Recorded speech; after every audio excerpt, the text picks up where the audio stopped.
시작. 오늘 함께 하신 말씀은 에스겔서 27장 1절에서부터 6절 그리고 26절에서부터 36절까지의 말씀. 27장 1절에서부터 6절 그리고 26절에서 36절 말씀 같이 살펴보시겠습니다.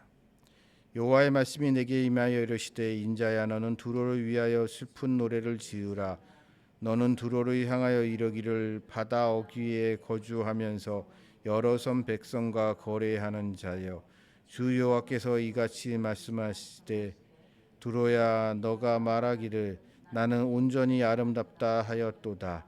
내 땅이 바다 가운데 있음이요 너를 지은 자가 내 아름다움을 온전하게 하였도다. 스날의 잣나무로 내 판자를 만들었음이요 너를 위하여 레바논의 백향목을 가져다 돛대를 세웠도다. 바산의 상수리 나무가 내 노가 만들었으며 기띔 섭의 황양목에 상아를 꾸며 가판을 만들었도다. 이어서 26절 같이 하시겠습니다. 내 사공이 너를 인도하여 큰 물에 이르게 하며 동풍이 바다 가운데에서 너를 무찔렀도다. 내 재물과 상품과 바꾼 물건과 내 사공과 선장과 내 배의 틈을 막는 자와 내 상인과 내 가운데 있는 모든 용사와 내 가운데 있는 모든 무리가 내가 패망하는 날에 다 바다 가운데서 빠질 것이며 내 선장이 부르짖는 소리에 물결이 흔들리도다. 너를 잡는 모든 자와 사공과 바다의 선장들이 다 바다에서 내려 언덕에 서서 너를 위하여 크게 소리질러 통곡하고 티끌을 머리에 덮었으며 제 가운데 뒹굴며 그들이 다 너를 위하여 머리털을 밀고 굵은 배로 띠를 띠고 마음이 크게 슬피 통곡하리로다. 그들이 통곡할 때 너를 위하여 슬픈 노래를 불러 애도하여 말하기를 두로와 같이 바다 가운데 적막한 자가 누구요? 내 물품을 바다로 실어낼 때 내가 여러 백성을 풍부하게 하였으며 내 재물이 무역품이 많으므로 세상 왕들이 풍부하게 하였도다. 내가 바다 가운데서 파선할 때 내 무역품과 내 승객이 다 빠졌으며 섬의 주민들이 너로 말미암아 놀라고 왕들이 심히 두려워하여 얼굴에 근심이 가득하도다. 많은 민족의 상인들이 다 너를 비웃음이며 내가 공포의 대상이 되고 내가 영원히 다시 잊지 못하리라 하셨느니라. 아멘.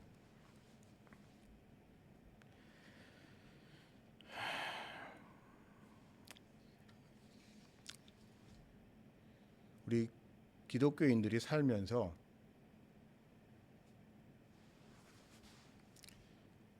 일상에서 우리 삶의 일상에서 시험 들 때 중에 하나가 믿지 않는 자들, 특별히 믿지도 않고 인격적으로도 문제가 많고 존경할 때라고는 아무것도 없는 사람인데 그런 사람이 사회적으로 큰 성공하는 모습을 보면서 시험이 좀 들 때가 있습니다. 아무리 봐도 살아계신 하나님이 계시다 그러면, 하나님이 살아계시다면, 하나님의 정의가 있다면 저런 사람을 왜 벌을 하시지 않으시고 저런 사람이 어쩌면 저렇게 승승장구해서 부귀영화를 노리게 하시는지, 그러한 실존적 고민을 할 때가 있죠. 아마 저뿐만 아니라 여러분들도 살면서 그런 경험을 꼭 해보셨을 겁니다.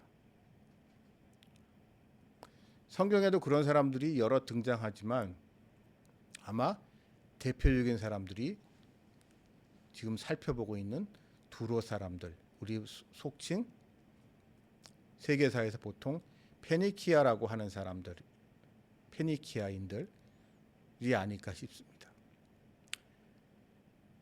지금까지 살펴본 바와 같이 그들은 지중해 해상 무역을 사실상 독점했습니다.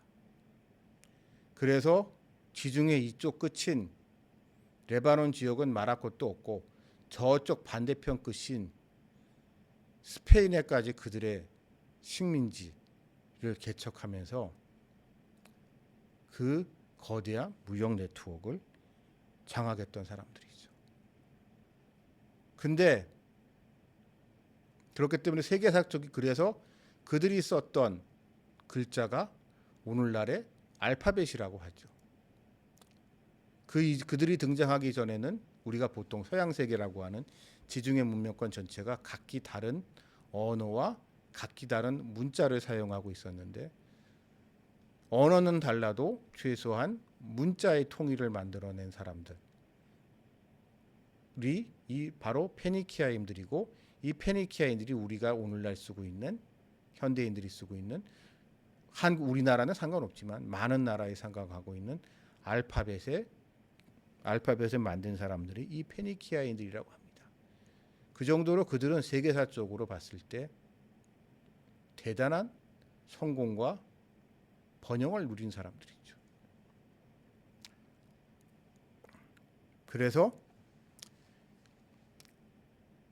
그러나 성경적으로 봤을 때 그들은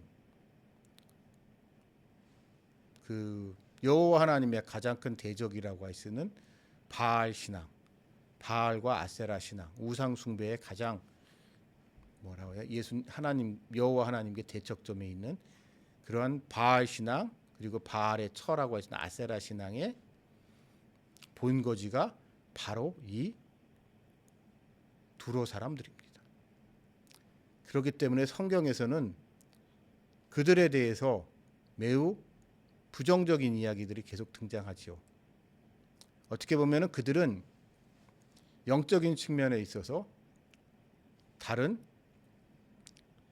그러니까 이스라엘 사람들과 여호와 하나님을 믿는 이스라엘 사람들과 그래서 영적으로 충돌하던 그런 사람들입니다. 그러나 현실적인 이유 때문에 지중해 무역을 독점하고 있는 그들과의 협력이 필요했고 지금까지 여러 차례 말씀드렸듯이 그들 입장에서는 홍해로 접근하기 위해서는 이스라엘을 꼭 지나가야만 했기 때문에 둘은 묘한 공생관계였습니다. 그러나 이 공생관계에 있어서 좀 더 주도권을 가지고 있던 집단들은 분명히 페니키아인들이었다고 볼 수 있겠죠. 왜냐하면 이스라엘 사람들은 여러분 아시다시피 바다 민족이 아닙니다. 바다 민족. 배를 만들거나 배를 항해하거나 그런 무역로를 개척할 수 있는 사람들이 아니고 냉정하게 봤을 때 그냥 그 팔레스타인 지역, 오늘날의 팔레스타인 지역, 가나안 지역 여기서 농사짓고 양 키우는 반농의 삶을 사는 어찌게 보게 되면은 유랑민의 후예들이었을 뿐입니다. 어찌 보면 그들은 그렇게 별 볼 일 없던 그들이 이 두로 사람들과 손을 잡으면서 그들의 무역 네트워크에 편입이 되고 특히 홍해 무역로를 장악을 하면서 우리가 알고 있는 이 솔로몬의 영화가 시작이 된 거죠. 그렇기 때문에 제가 이스라엘 사람이게 되면 이 두로 사람들에 대해서 두 가지 감정을 동시에 가지고 있었을 것 같아요. 한편으로는 저 타락한 인간들, 약간 졸부들, 돈만 밝히고 돈이면 모든 것 된다고 생각하고 돈을 위하여 어떤 짓이든 할 수 있는 그런 천박한 사람, 야만인적인 사람, 탐욕스러운 사람이라는 마음과 함께 또 다른 그런 경멸한 마음과 함께 또 다른 한편으로는 그들이 부럽기도 한 이런 이중적인 마음을 이스라엘 사람들은 가졌을 겁니다. 우리가 부자들 보면 그런 생각이 들잖아요. 부자로서 돈 펑펑 쓰면서 뭐라고 표현, 플렉스 한다고 해야 되나요? 그러면 재수 없다는 생각도 들면서도 또 한편으로는 부러운 마음도 들고 이런 복합적인 감정이 있듯 이스라엘 사람들이 페니키아인들, 두로 사람들을 바라보는 마음은 그랬을 겁니다. 그런데 그런 두로인들이 그에 대한 심판을 에스겔을 통하여 말씀하고 계시죠. 여러분 한번 생각해 보십시오. 이게 얼마나 이스라엘 사람들한테 중요하면 제가 살펴봤던 다른 이방 민족들에 대한 심판은 되게 짧게 나오는데 이 두로에 대한 심판은 지금 몇 장, 다음 장까지 이어집니다. 2장에서 끝나는 게 아니에요. 27장에서 끝나는 게 아니고 28장까지 길게 그 얘기가 나옵니다. 그거는 그만큼 이것이 주는 파급력이 그만큼 컸다는 겁니다. 이거는 일정 부분 두로 사람들의 자신감 때문에 그렇습니다. 두로 사람들을 보는 세상 사람들의 관점이 그렇기 때문이에요.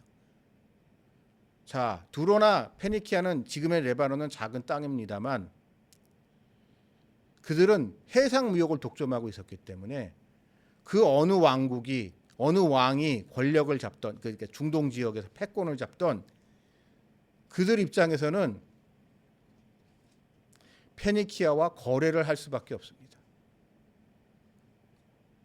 거래를 할 수밖에 없는 가장 중요한 이유가 이들이 이 무역망을 통해서 가져오는 물건 중에 가장 중요한 물건이 무기와 관련된 거기 때문에 그렇습니다. 이 시대는 시기적으로 청동기에서 철기로 넘어가는 시절이에요. 근데 여러분도 아시다시피 중동 지역은 철이나 청동기에 필요한 구리 내지는 아연 같은 게 많이 있는 지역이 아니에요. 그런 것들을 지중해 무역을 통해서 다른 곳에 있는 지중해 다른 곳에 있는 곳으로부터 대규모로 수입을 해야 합니다. 또한 말도 수입해 와야 돼요. 전쟁에 필요한 물자를 대는 데 있어서 전쟁은 결국 돈이 많이 드는 거 아니에요. 그리고 전쟁은 왜 돈이 많이 들어요? 무기를 사야 되기 때문에. 사람 가지고 하는 것도 있지만 결국 무기가 있어야 되고 무기를 만들 수 있어야 되고 무기를 살 돈도 있어야 되고 이 모든 것에 있어서 페니키아는 아주 중심적인 역할을 한 특히 두로 사람들은 중심적인 역할을 했기 때문에 지금 우리가 보고 있는 이 바빌론 느부갓네살이 아니라 그 이전에 등장했었던 우리가 뭐 알고 있는 아수르 보통 세속사에서는 아시리아라고 하죠. 아시리아도 있었고 그 이전에 여러 중동의 이집트라든가 애굽 이런 나라들이 다 등장을 했지만 그 나라의 왕들이 전쟁을 일으킬 때 그 전쟁을 일으키면서 치고받고 싸우고 그래서 어느 때는 이 지역이 흥하고 어떨 땐 저 지역이 흥해도 결국 그들 모두는 이 두로 사람들, 페니키아 사람들의 영향력에서 벗어날 수 없었기 때문에 이 사람들은 어찌 보면 이 싸움에 있어서 마음 편하게 있었어요. 즉, 이 나라가 이기건 저 나라가 이기건 자기네들은 못 건드릴 거다.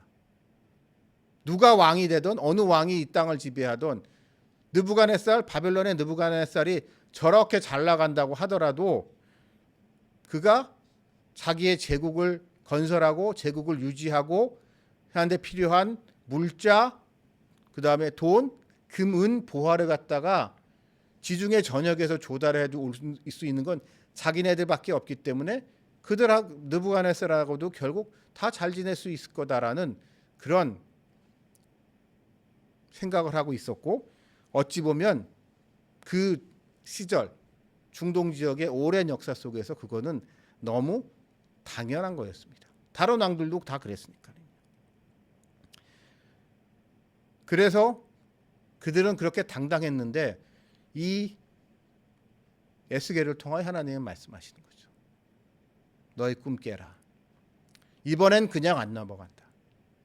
전에 다른 그래서 아수르 같은데 다른 나라 다 초토화시키고 한마디로 조금만 반항해도 씨를 말려버리는 그런 아수르라고 하더라도 아수리도 어쩔 수 없이 두로는 못 건드렸지만 이번에 느부갓네살은 다를 거다. 옛날같이 그런 일이 그렇게 쉽게 넘어갈 수 있을 거라고 금은 보아주고 무기 대주면서 넘어갈 수 있을 거라는 기대하지 말라는 말씀을 하고 계신 것이죠. 그리고 그 말이 실현이 된 겁니다. 자, 이미 이 말이 이런 상태가 실현됐을 때 한번 생각을 해보십시오. 이 두로 사람들, 그들은 수백 년 동안, 아니 거슬러 올라 거의 천년 가까운 세월을 이 지중해 무역 독점하고 있었어요. 지금 우리가 보기엔 아무것도 아니지만은요, 이 사람들은 옛날에 해로도 없어요. 그냥 먼 바다에를 갔다가 하늘에 별자리 보고 가는 겁니다. 저는 가끔 천문대라든지 이런 데 가서 이 하늘에 이게 뭐라고 해야 되나, 그러니까 별자리 같은 거 보여주고 뭐 계절에 따라서 시기에 따라서 별자리를 이렇게 보여주는 거 있잖아요. 천문대 보여주는데 볼 때마다 경탄하지만 항상 느끼는 게 정말 차이를 못 느끼겠어요. 근데 이 페니키아인들, 이 두로 사람들은 이 하늘의 별자리를 보면서 먼 원양하계를 나간 사람들이란 말이에요. 나치판도 없고 해도 지도도 없는데 오직 그들의 경험이 자자손손 계승이 되고 발전이 되면서 먼 바다를 항해하는 그런 무역선을 가지고 있던 사람들이기 때문에 이 바빌론이 쳐들어왔을 때, 느부갓네살 왕이 쳐들어왔을 때 그들의 대부분은 아마 이번에도 뭐 전에 같이 뭐 협상이 잘 되겠지라고 하면서 마음 별로 심각하게 생각하지 않고 아마 자기네가 늘 하듯이 자기네들의 배 무역선을 가지고 지중해 전역을 누비고 있었을 겁니다. 늘 그랬으니까. 그래서 오늘 이 말씀에 등장하고 있는 이제 중간에 제가 이 건너뛴 25장, 그러니까 25장에서부터 7장부터 25장 사이에 그들의 지중해 곳곳에서 어떤 일을 하고 있었는지, 오늘 보는 앞에서와 같이 스날의 잣나무, 스날이라는 데서 잣나무를 가지고 온 거고, 레바논의 백향목, 그 다음에 바산의 상수리나무, 다 자기네들의 영향권이었다는 거예요. 기띔섬이라는 게 지금의 사이프러스입니다. 키프로스 섬인데 그런 데가 다 자기네들의 영향력 안에서 이 위에 줄줄줄 쭉 나와요. 그 정도로 곳곳에 그들의 영향력을 가지고 있으면서 그들은 사람들은 사태의 심각성을 깨닫지 못하고 늘 하던 일, 일상의 삶에 나름 자기네들은 충실인 삶을 살았지만 그들로서는 전대미문의 대참사가 벌어진 거죠. 이전 다른 정복자들과 달리 느부갓네살하고는 협상이 안 되는 거예요. 전에 다른 왕들은 이 돈 많은 두로가 페니키아인들이 자기네들이 무역을 해서 번 금은 모아 가지고 상대방 왕을 찾아가 가지고 협상하게 되면, 평화 협상하게 되면 돈으로 평화를 살 수 있었고, 그 왕한테 앞으로 당신 전쟁 계속하는데 필요한 무기 내가 이 지중해 곳곳에서 다 구해다 드리겠다고 했던 게 더 이상 안 통한다는 거예요. 이러한 그들의 절망을 이야기하고 있는 거죠. 그런 얘기, 요즘 사람들 중에 그런 사람들이 많죠. 요즘으로 말하면 이런 거예요. 아예 다 돈이면 되겠지. 얼마면 되는데 깎읍시다. 우리 협상합시다. 협상하자는 얘기는 대부분 뭐예요? 돈으로 어떻게 해보자는 거잖아요. 얼마를 더 원하시냐는 얘기예요. 협상하자는 얘기는. 아니면 얼마를 더 원한다는 얘기예요. 돈을 원한다는 얘기죠. 그랬던 페니키아인들이었지만, 두로인들이었지만 그들은 이렇게 몰락하고, 그들의 이 몰락하는 모습을 보면서 평소에는 그들을 두려워했었던 이방인들이 웃음거리가 된다는 이야기, 오늘 말씀입니다. 저는 요즘 세상을 보면서 좀 세상이 혼란스럽죠. 세상이 혼란스러운데 이 혼란스러운 세상을 보면서 우리가 가지고 있었던 확신, 우리의 경험에 의해서 만들어진 상식, 확신 이런 것들이 흔들리는 그러한 시대를 살고 있지 않나라는 생각을 듭니다.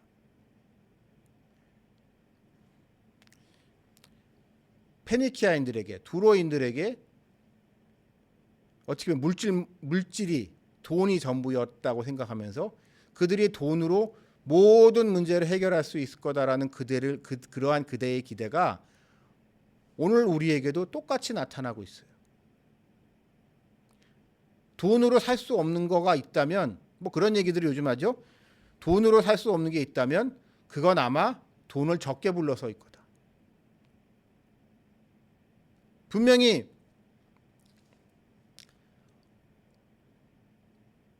돈으로 살 수 없다는 모든 것이 이 물질적인 것으로 평가되어지고 교환되어진다는 거 분명히 맞긴 맞습니다만 돈으로 살 수 없는 게 있죠. 그것은 아마 믿음과 신뢰가 아닌가 싶습니다.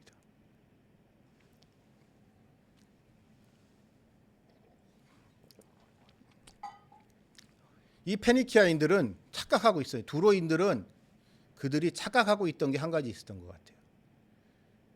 그들이 그런 무역 네트워크를 통해서 그런 큰 성공을 거두고 엄청난 돈을 부었던 것은 그들에 대한 일종의 신용과 믿음이 있었기 때문이에요. 거래를 하는 사람들이. 자, 물건을 여기서 사다가 저기 가서 비싸게 파는 게 상거래의 원칙입니다.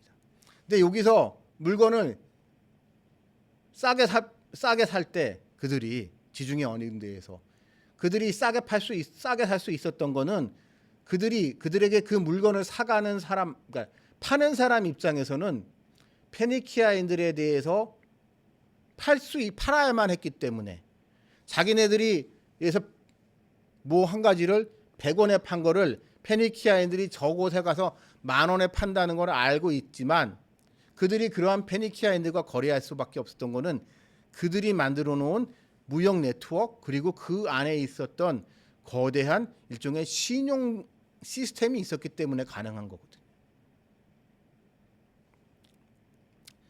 물건이라는 거가 그러니까 상거래라는 것은 결국 신용을 뒷받침하는 거기 때문이죠. 근데 결국 이 본토가 그들의 본거지였던 두로가 붕괴됐다는 것은 그들에 대한 신용, 신뢰가 붕괴됐다는 거예요. 그렇기 때문에 다른 나라 사람들 입장에서는 평소에 뭐라고 해야 되나요? 그들의 두로인들에게 대해서 부당한 대우를 받던 다른 나라 사람들이, 다른 상인들이 더 이상 두로 사람들을 그렇게 특별히 무서워할 필요가 없어졌다는, 어떻게 보면 그들의 명예와 그들의 자존심과 그들의 신용이 스크래치가 나고 그것이 붕괴되고 있다는 것을 오늘 이 말씀 속에서 등장하고 있습니다.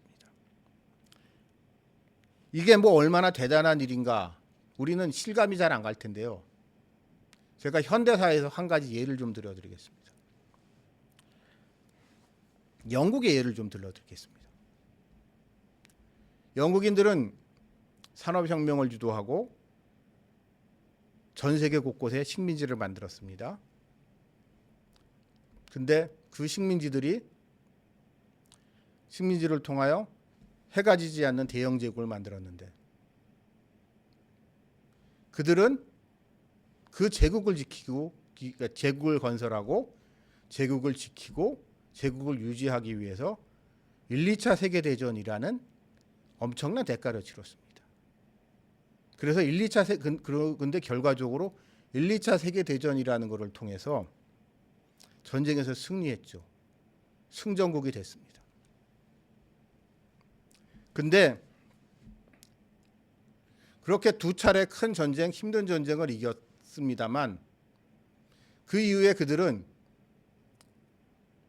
자기네들의 이 제국의 영광이 영원히 유지될 거라고 그들은 믿었어요. 그래서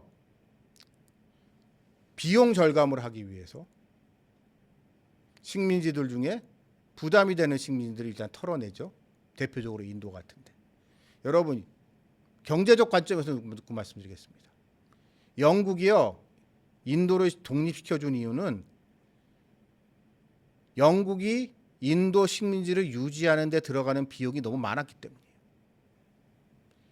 영국이 인도를 식민지 삼을 수 있었던 것은 여러 이유가 있지만 그중에 가장 큰 게 영국이 이 많은 토호국들을요 보호국으로 삼으면서 그들에게 엄청나게 큰 연금 혜택을 제공을 해요.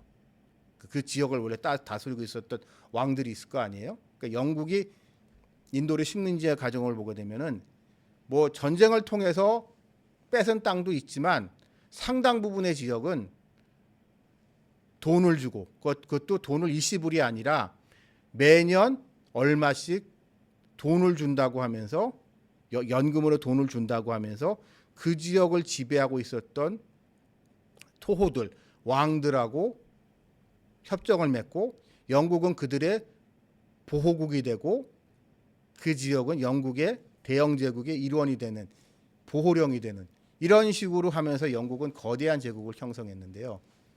2차 세계대전 과정에 이 인도의 부자들이요.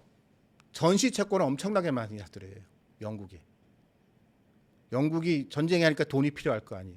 이 전시 채권을 영국이 엄청나게 많이 발행을 했는데 이 전시 채권을 가장 많이 사들인 사람들이 인도 사람들입니다. 그러니까 영국은 1, 2차 세계대전이 끝나고 난 다음에 특히 2차 세계대전이 끝나고 난 다음에 식민지는 식민지인데 영국과 인도의 관계가 이게 그러니까 정치적으로는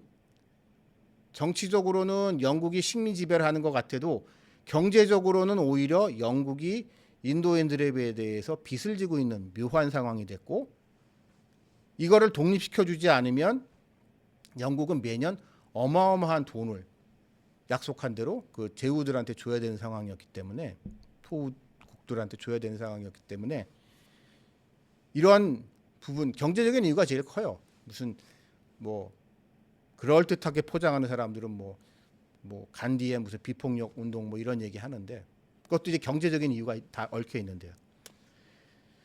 자, 그렇게 부담되는 도움이 안 되고 경제적으로 도움이 안 되는 식민지들 다 포기하고 돈 되는 식민지들만 집중하는 이런 상황이었습니다. 영국. 그랬던 영국이 이 제국의 영광이 한 방에 날아가는 사건이 벌어집니다.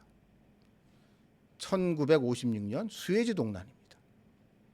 수에즈 동난이 우리는 6.25가 끝나고 우리는 6.25가 끝나지 얼마 안 된 시점에서 우리는 워낙 정신없는 상황이어서 이게 세계사적으로 얼마나 중요한 사건인지 나세르의 수에즈 운하 국유화가 얼마나 중요한 사건인지를 실감이 잘 안 가는데요.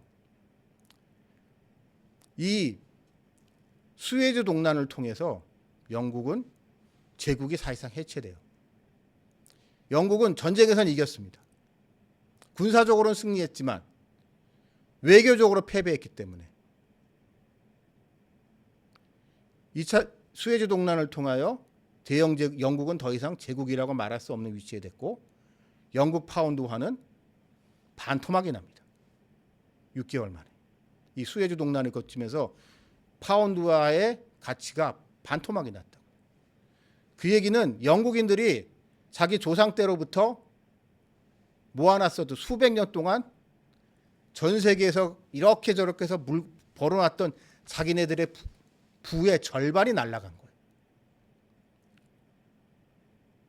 그래서 그거를 기점으로 이 같은 어떻게 보면 페니키아와 같은 해양 제국이었던 영국 대영 제국은 그렇게 붕괴하게 됩니다. 이렇듯 하나님이 하시게 되면 우리 눈에는 대단해 보이는 나라들조차도 순식간에 한순간에 날아가게 하시는 것이 하나님의 뜻입니다. 저는 그래서 제가 왜 이 영국에 대한 이야기를 드리냐면요. 제가 개인적으로 선교사 갔을 때 느꼈던 한 가지, 말레이시아 선교사를 갔을 때 느꼈던 한 가지, 그리고 이후에 귀국해서 선교의 역사를 공부하면서 깨달은 중요한 한 가지 때문입니다. 영국인들이 처음에는 기독교적 열망이 가득해 있었어요. 그들은 세계사적으로 이 과정을 통해서 세계사적으로 불가능한 일을 해냅니다. 노예 해방이라는. 그 이전까지 노예는 너무 당연한 거였어요. 노예가 없는 세상에는 없었어요. 어느 나라, 어느 민족이든 정도 차이는 있지만. 심지어 원주민들, 아프리카 원주민들, 아메리카 원주민들조차도 노예 같은 사람들이 다 있었어요. 근데 영국인들은 처음으로 노예 없는 세상을 주장하고, 그러면서 많은 논란이 있었지만 노예 무역을 폐지하고 더 나아가서 노예 무역을 금지합니다. 그래서 이 세상에 노예 없는 세상을 만든 사람들이에요. 영국인들은. 그것은 어찌 보면 19세기 영국인들이 세계사적으로 가장 자랑스럽게 얘기될 부분이라고 생각하는데요. 그리고 그 운동의 한 중심에 있었던 사람이 우리가 잘 아는 나 같은 죄인을 살리신 어메이징 그레이스를 만들었던 아이작 왓슨 목사님이죠. 그런 분들의 영향으로 영국인들은 불가능한 보이는 노예 해방을 이루었고, 그들이 처음에 영국 식민지를 지배했을 때도 인도에 남아있었던 가장 잔인한 악습, 사띠를 금지시켰습니다. 그건 쉽게 말하면 남편이 죽었을 때 인도인들은 화장을 하잖아요. 여자를 같이 순장시켜버리는 거예요. 여자도 같이 태워 죽이는 거예요. 그게 우리식으로 말하면, 우리 이제 유교 문화권으로 보게 되면 일종의 열려문이라고 해야 되나요? 그러면서 남편이 죽었을 때 여자들이 같이 따라 죽게. 따라 죽는데 그냥 따라 죽는 게 아니라, 남편이 내 시체가 탈 때, 화장을 하면 탈 때 여자가 그 안으로 자기 발로 들어가서 거기서 같이 타 죽는 걸, 그걸 사띠라고 하는데, 인도에서는 여자에게 가장 숭고한 덕목이라고 하면서 많은 여자들을 그 사띠로 들이밀었어요. 근데 영국인들은 인도에서 그걸 금지시켰습니다. 많은 반란이, 그거에 대한 많은 논란이 있었지만 그것은 인도로서 혁명적인 사건이에요. 심지어 마하트마 간디도 나중에 그런 얘기를 했대. 영국인들이 인도를 식민지 삼아서 잘한 거 한 가지, 그거 한 가지 잘했다고요. 사띠를 금지시킨 거, 그건 영국인들이 인도 땅에서 제일 잘한 거다라고 얘기를 해요.